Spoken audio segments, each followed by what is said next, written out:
Professor Zaltuk droned on about theoretical combat scenarios with all the excitement of a broken translator unit. His 7 eyes blinked in sequence across his bulbous head as he gestured at the holographic display showing what he called optimal defensive formations.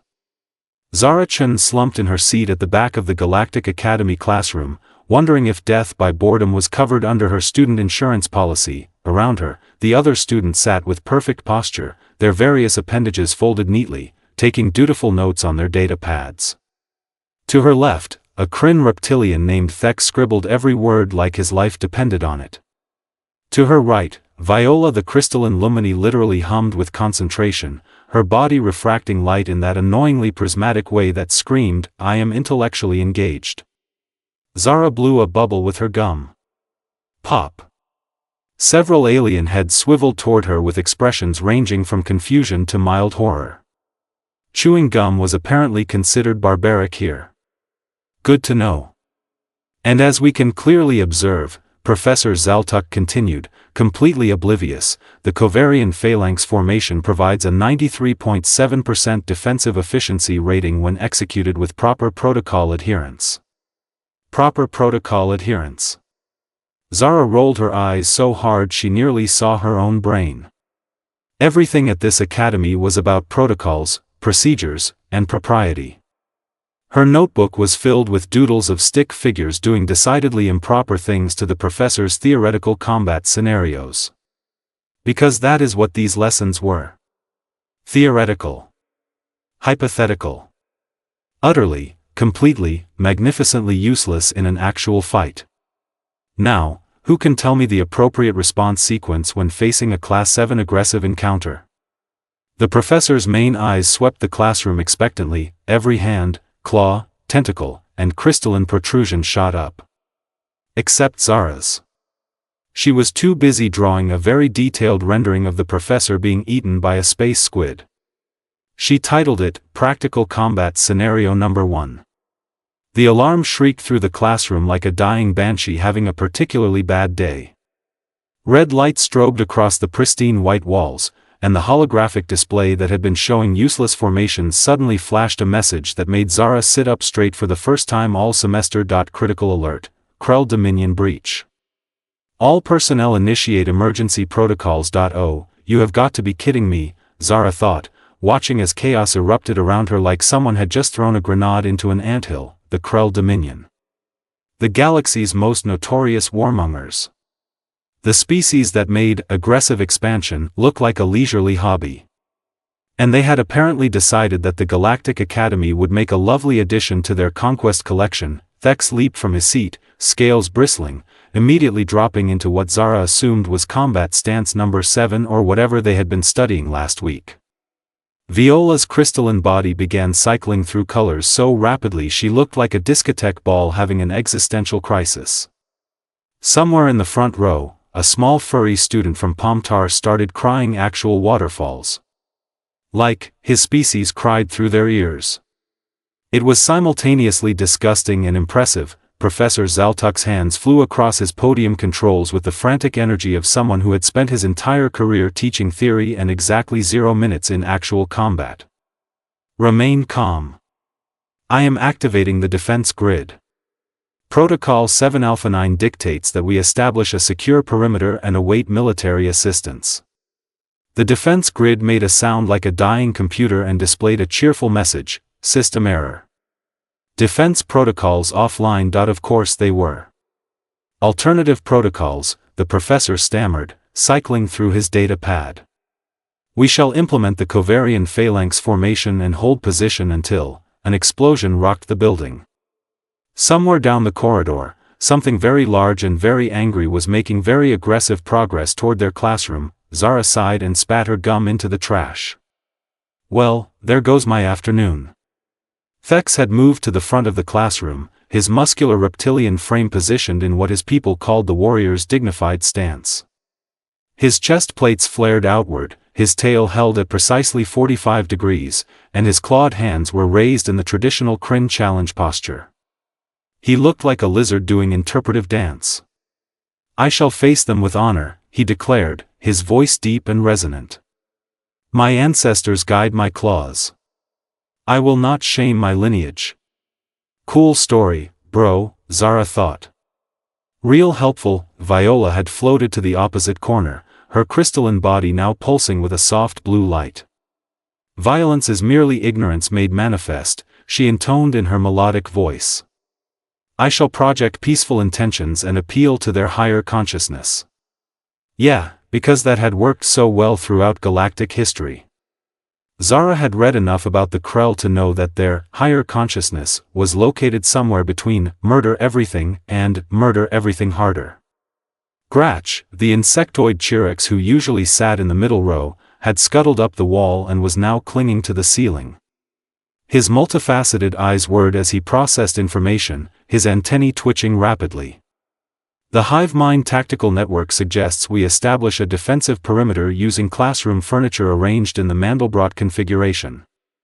Statistical probability of success, 42%. 42%?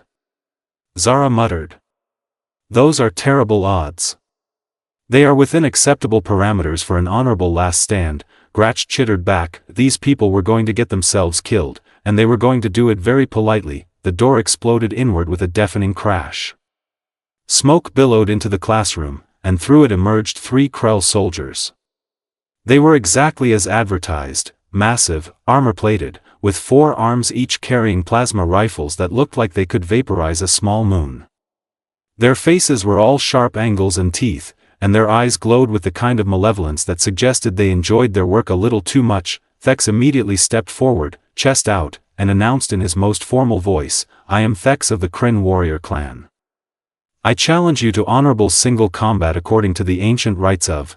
The lead Krell shot a plasma bolt that missed Thex's head by inches, scorching the wall behind him. Thex blinked. That was dishonorable. Viola began projecting her peaceful aura, humming what Zara assumed was the Lumini peace hymn. The Krell looked at her like she was a particularly shiny paperweight they might steal later. Gratch started rearranging desks into his Mandelbrot configuration. The Krell walked around it. Professor Zaltuk raised all 7 of his hands in universal surrender. We yield. According to Galactic Convention 73, we are non-combatants and request protected status under. The Krell raised their weapons. Zara rolled her eyes so hard she practically heard them click. She cracked her knuckles, the sound sharp in the tension-filled room, and muttered, oh, for the love of, fine. I guess I'm doing this. Zara didn't bother with a combat stance. Combat stances were for people who had time to pose for a photo op before getting shot. Instead, she grabbed the nearest chair and hurled it at the lead Krell soldier's face with all the grace of a cafeteria food fight champion. The chair connected with a satisfying crack. The soldier stumbled backward, more surprised than hurt, but surprise was all she needed. She was already moving, snatching data pads off desks and flinging them like frisbees. One caught a Krell in the eye. Another smacked into the second soldier's weapon hand, causing his plasma rifle to fire wildly into the ceiling.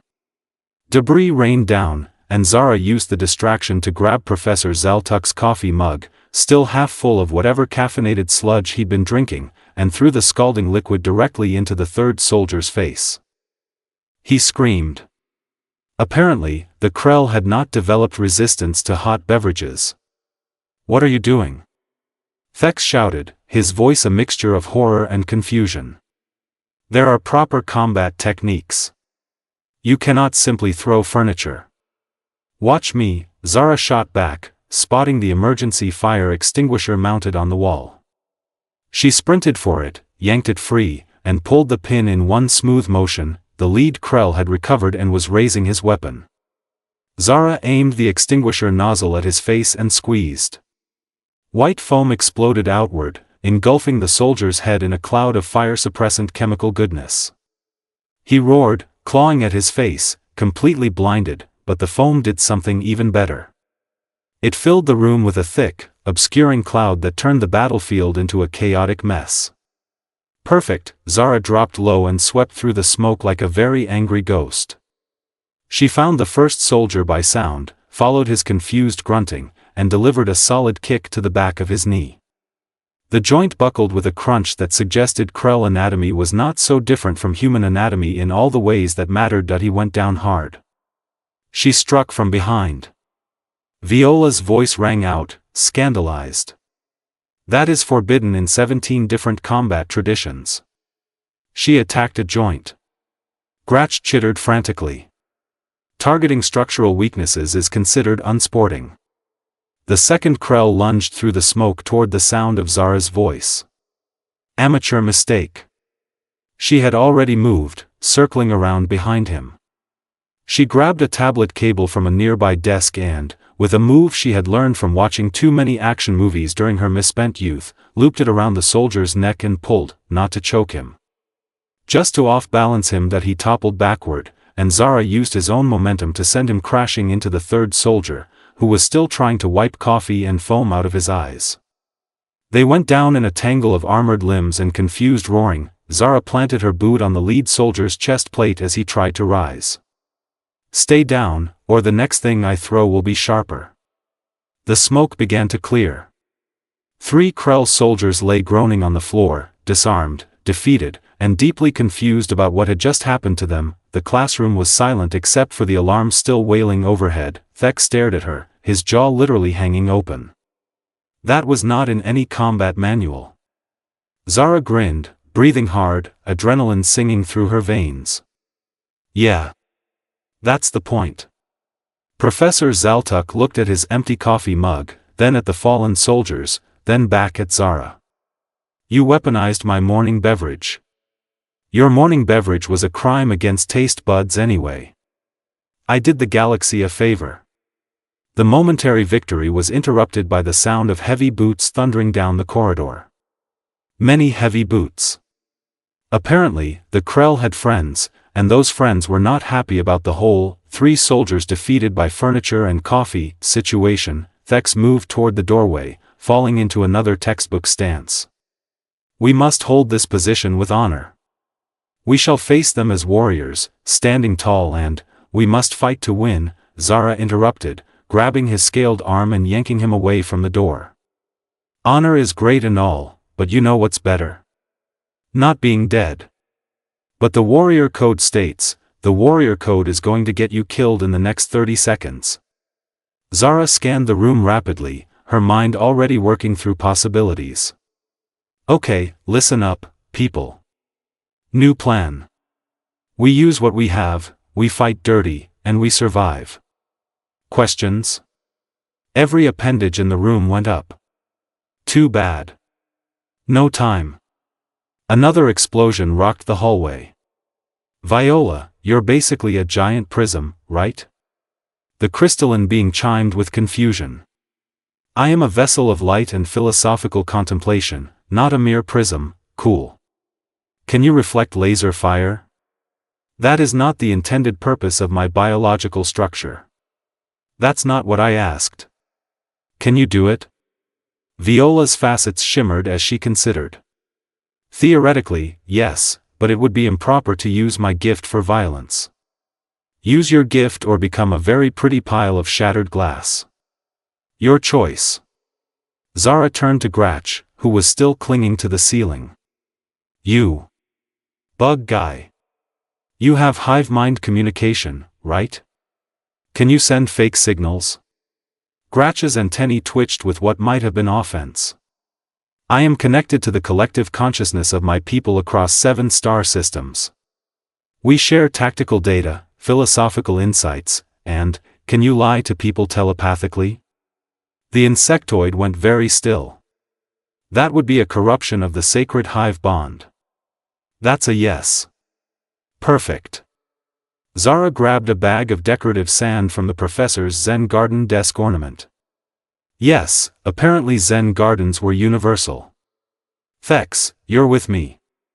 We're going old school. What is old school? It means we're going to cheat in ways your ancestors would be very disappointed about. Thex's tail drooped. I cannot dishonor my lineage. The door exploded open. 6 more Krell soldiers poured through, weapons raised, looking significantly more prepared than their unconscious colleagues. Zara threw the sand directly into the lead soldier's eyes that he screamed, clawing at his face. The soldiers behind him hesitated, confused by the bizarre attack. "Okay, new lesson plan," Zara shouted over the chaos. "Viola, reflect that plasma fire back at them. Gratch, tell them there are enemies behind them. Thex, stop posing and hit something.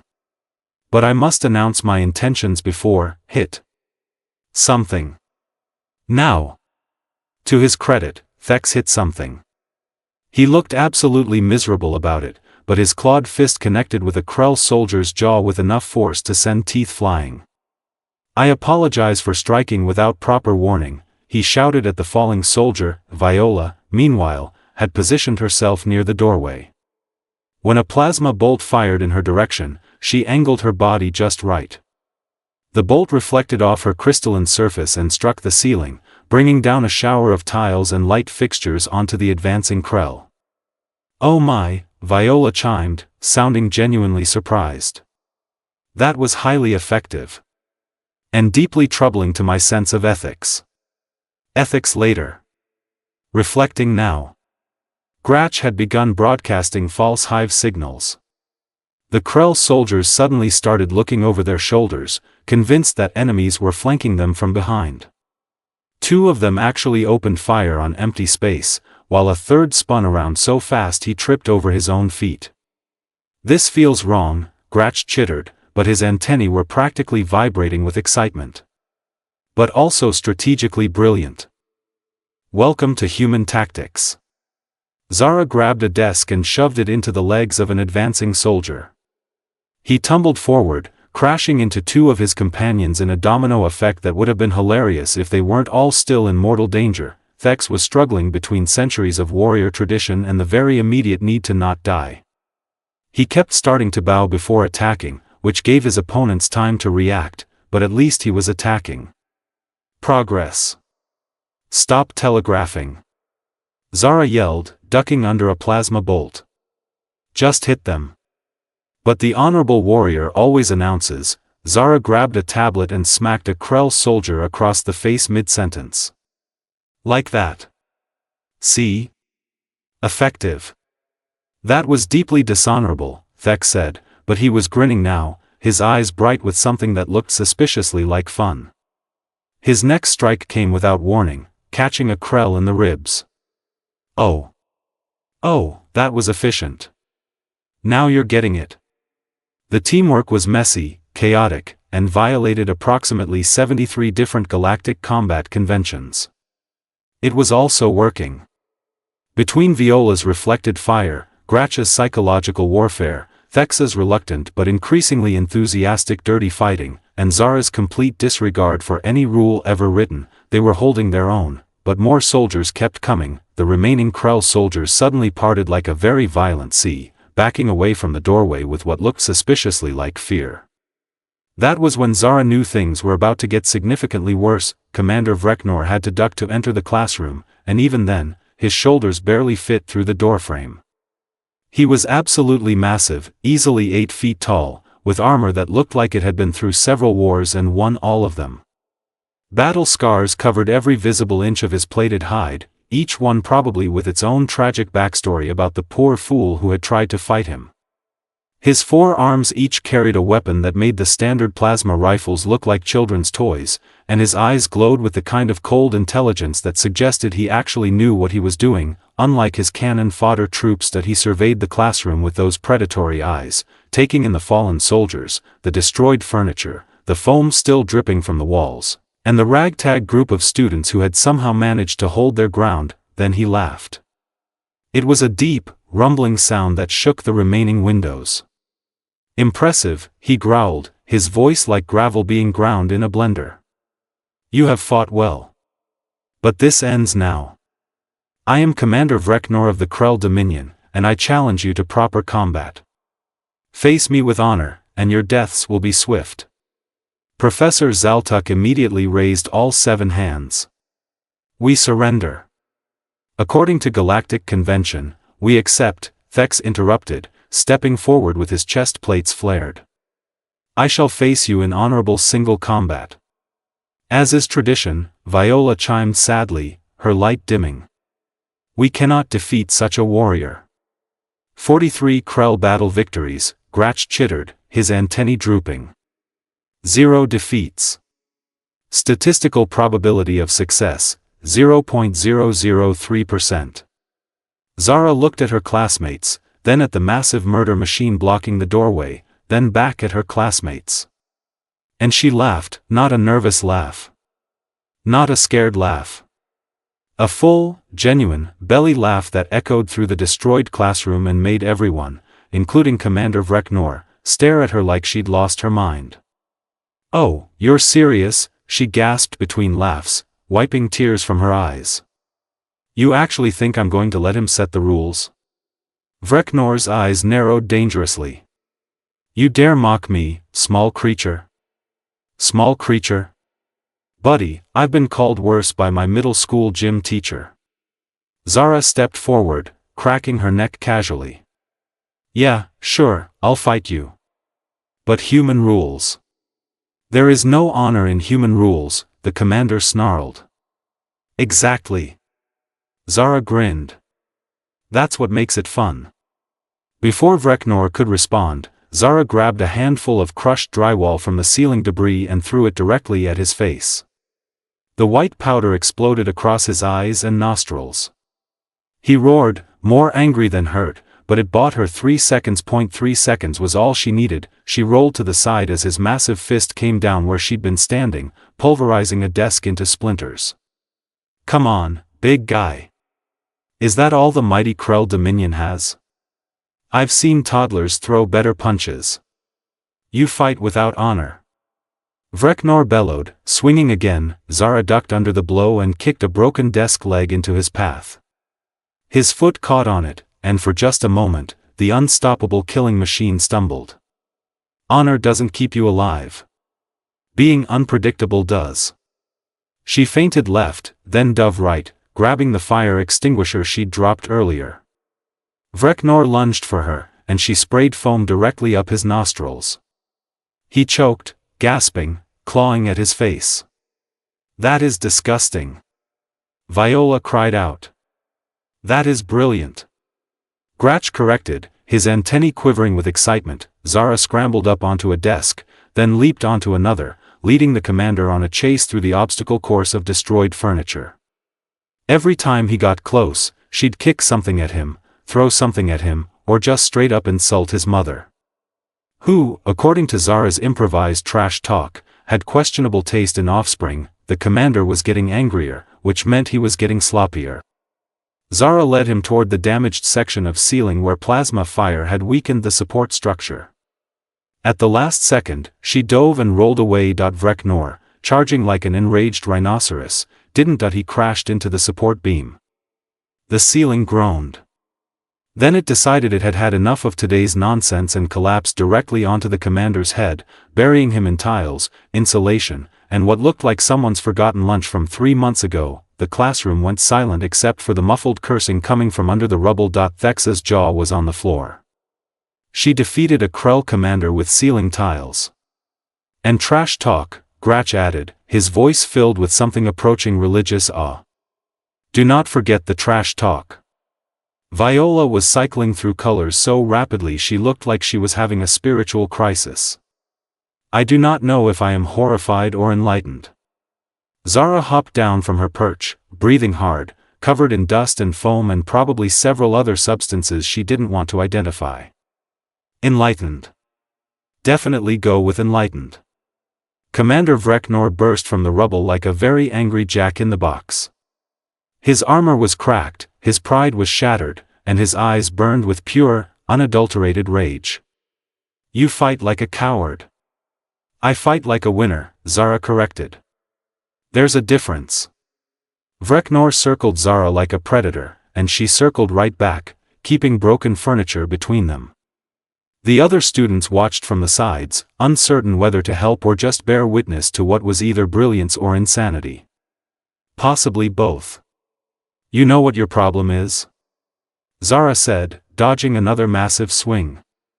All of you. You guys fight like chess.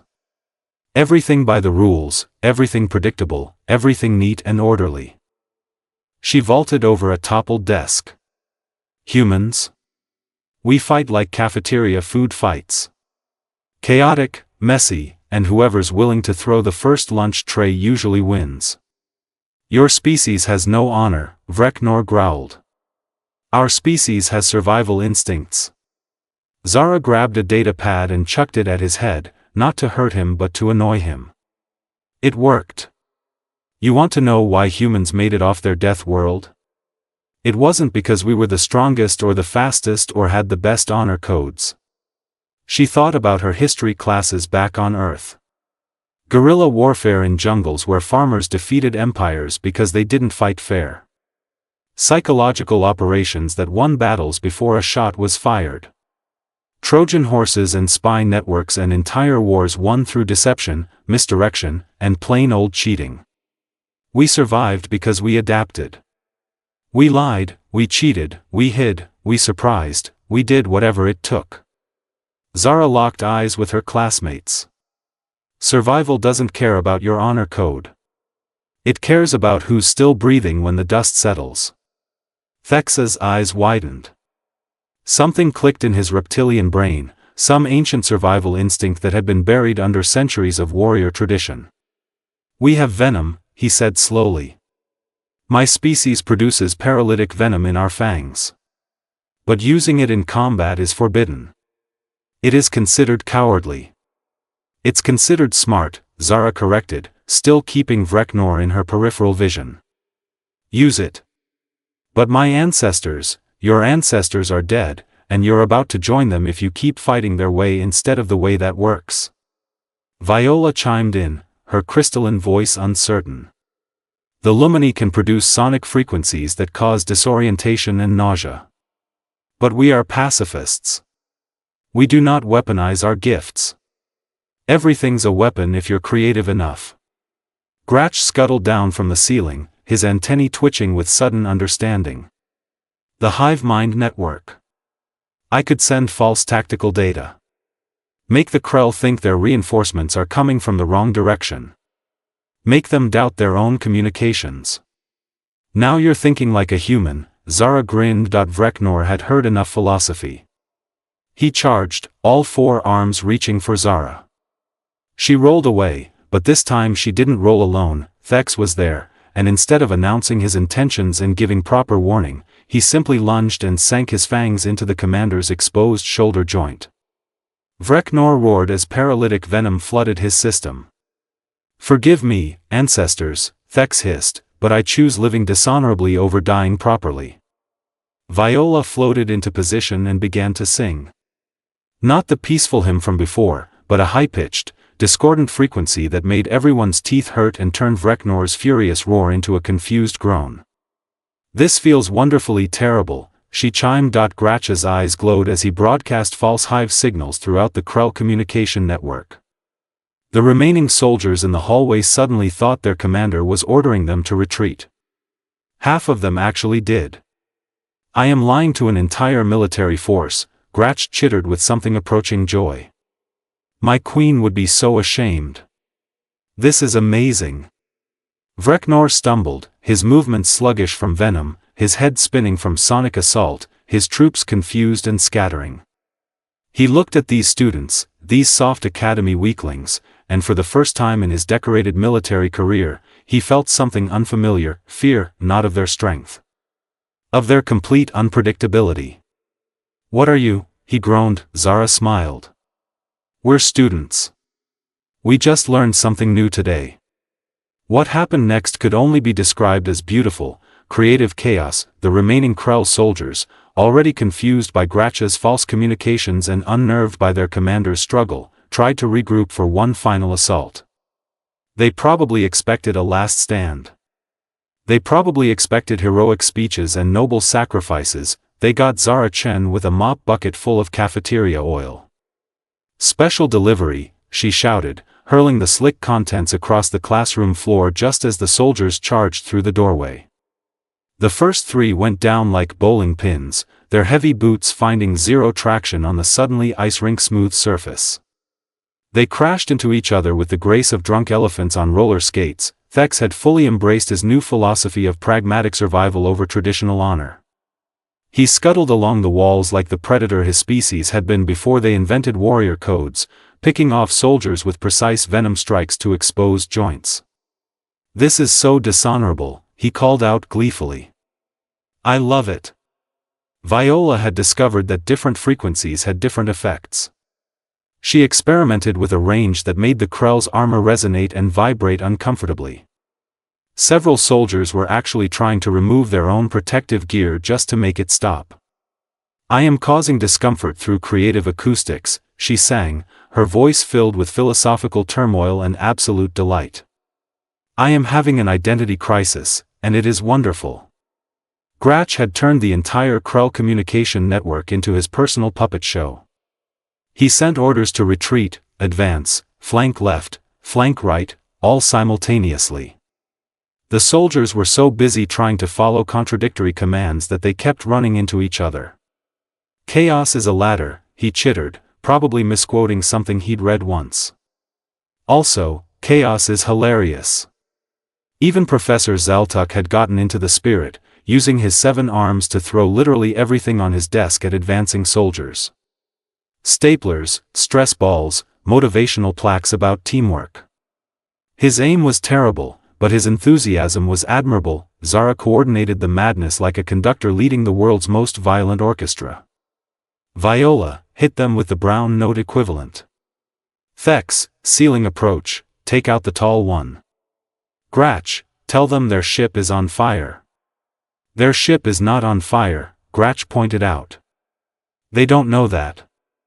Make them think it is." The students had finally gotten it. Every rule they'd learned about proper combat was a suggestion at best and a liability at worst. Adaptability over protocol. Creativity over convention. Winning over dying with dignity. Commander Vreknor, still struggling with venom coursing through his system and his head pounding from sonic assault, tried one last time to rally his forces. He bellowed orders, called for formation, demanded honor and discipline. Zara grabbed every functioning data pad she could find and set them all to maximum brightness, flashing at different intervals. The classroom became a discotheque of strobing lights. Vreknor, his eyes already sensitive from the earlier dust and foam attacks, stumbled backward, one massive hand trying to shield his face. That's when Zara picked up a chair, not to break it over him. That would be too predictable. Instead, she slid it across the oiled floor, right into his legs. Basic physics did the rest. Commander Vreknor, terror of 7 star systems, fell. Hard. Zara stood over him, breathing heavily, covered in dust and oil and probably several OSHA violations. "Stay down. I've got like 15 more chairs." The remaining Krell soldiers looked at their fallen commander. They looked at the chaotic nightmare of students who had just violated every combat convention in the known galaxy. They looked at each other, and they ran, not a tactical retreat. Not a strategic withdrawal. They straight up fled, trampling over each other in their haste to escape these insane academy students who fought like fever dreams. Gratch broadcast one final message through the Hive network: "Tell everyone the humans are coming." The classroom fell silent except for everyone's heavy breathing and the distant sound of Krell boots running very, very far away. Vreknor groaned from the floor, his pride more damaged than his body. "You fight without logic. Without reason. Without any structure." "Yeah," Zara agreed, leaning against a desk that was somehow still standing. "That's kind of our thing." Thex looked at his claws, still glistening with venom. "We won by abandoning everything we were taught." "You won by learning something new," Zara corrected. "There's a difference." Viola's crystalline form was still vibrating slightly, her color a confused purple. "I have discovered I enjoy violence when applied creatively. This is deeply troubling information about myself." "Welcome to self-discovery," Zara laughed. "It's uncomfortable." The victory was absolute. The Krell were routed. And an entire classroom of students had just learned the most important lesson the Galactic Academy had never taught them: sometimes the best strategy is having no strategy at all. The classroom looked like a disaster zone. Actually, it looked like several disaster zones had gotten together and decided to have a party. Furniture was overturned, foam dripped from the walls, oil slicked across the floor, ceiling tiles lay scattered like oversized confetti, and somewhere in the corner, a desk was still gently smoldering. Professor Zaltuk emerged from the supply closet where he had been, coordinating defensive strategies. His 7 eyes blinked in sequence as he surveyed the wreckage of his once pristine classroom. "This is completely unacceptable," he began, his voice taking on that lecturing tone that suggested he'd forgotten they'd all just survived a military invasion. The Covarian phalanx formation explicitly states that combat zones should maintain structural integrity. Your techniques were sloppy, improvised, and completely absent from any approved tactical manual. I will have to report this breach of protocol to." The wall exploded inward. Again. Because apparently, walls were having a terrible day, galactic security forces poured through, weapons raised, ready for combat. They found a destroyed classroom, groaning Krell soldiers, and a group of students who looked like they'd just been through a blender set to chaos. The security captain, a grizzled Zentari with more scars than scales, lowered his weapon and stared. "You held off a Krell incursion?" "Students held off a Krell incursion. We followed proper defensive proto." Professor Zaltuk started. "We threw chairs and lied a lot," Zara interrupted, still catching her breath. The captain's mandibles clicked in what might have been laughter. "You defeated Commander Vreknor with chairs? And oil? And a fire extinguisher? And creative use of sound waves? It was a whole thing." The security team looked at each other. One of them actually saluted. "Ma'am, that's the most effective defense we've seen all day. Half our trained forces couldn't hold their positions, but you kids managed to rout an entire Krell strike team." "Kids?" Zara muttered. "I'm 22. Still counts as kids in Zentari years," the captain grinned. "Command is going to want to debrief you. All of you. Whatever you did, it worked." Professor Zaltuk's mouths opened and closed like fish gasping for air. "But they violated 73 different protocols." "Protocols written by people who weren't getting shot at," the captain replied. "Sometimes survival beats procedure." Other students began emerging from various hiding spots throughout the academy. Word spread fast about the classroom that had held off the Krell. Within minutes, a small crowd had gathered at the destroyed doorway, staring at Zara and her classmates like they'd just witnessed a miracle. Thek stood straighter, his scales gleaming despite the dust covering them. "You fight without honor," he said to Zara, and she braced herself for criticism. "It's brilliant. You taught me that survival is its own form of honor. I've never felt so alive." Viola chimed, her crystalline body practically glowing with excitement. "I weaponized my voice. I caused pain through acoustics. I should feel terrible about this, but instead I feel incredible." Gratch scuttled over, his antennae waving enthusiastically. "Chaos is efficient. The hive calculations were wrong. Order is predictable. Predictable is defeatable. I must recalibrate everything I know." The crowd murmured in awe. Someone started recording on their data pad. Zara was pretty sure she was about to become a viral sensation across the galactic network, and that was either going to be really cool or a complete nightmare. Possibly both. Professor Zaltuk looked at his destroyed classroom, at his students who were alive because they'd ignored everything he'd taught them, at the unconscious Krell soldiers being dragged away by security, and at Zara Chen, the human who had turned theoretical combat into practical chaos. "Your methods were effective," he admitted, each word sounding like it physically hurt him. "Highly unorthodox, but effective." Zara shrugged, picking ceiling tile dust out of her hair. "It's just how humans do things, Professor. We don't fight fair. We fight to win." An important distinction, the security captain noted, clearly making mental notes. "Perhaps one the Academy should teach." Zara grinned.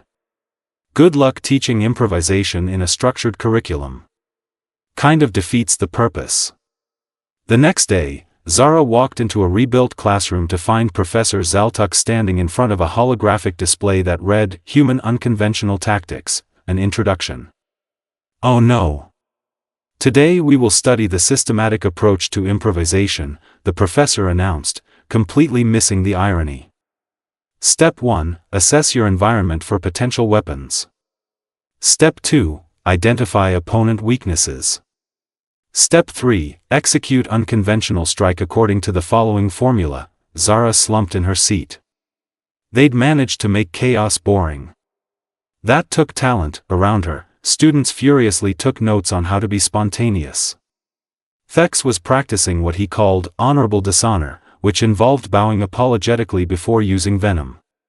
Viola had created a chart of which frequencies caused which discomforts, color-coded by severity. Gratch was developing algorithms for optimal deception patterns. They were systematizing the unsystematic, structuring the unstructured. They still didn't get it. You can't teach chaos, Zara thought, doodling a stick figure throwing a chair at another stick figure. You just do it, the alarm shrieked through the classroom. Everyone froze. Zara grinned, already grabbing the nearest object. Finally. Something interesting. Not again, the entire class shouted in unison, but Thex was grinning too. So was Viola. Even Gratch's antennae were quivering with excitement. Maybe they were starting to get it after all.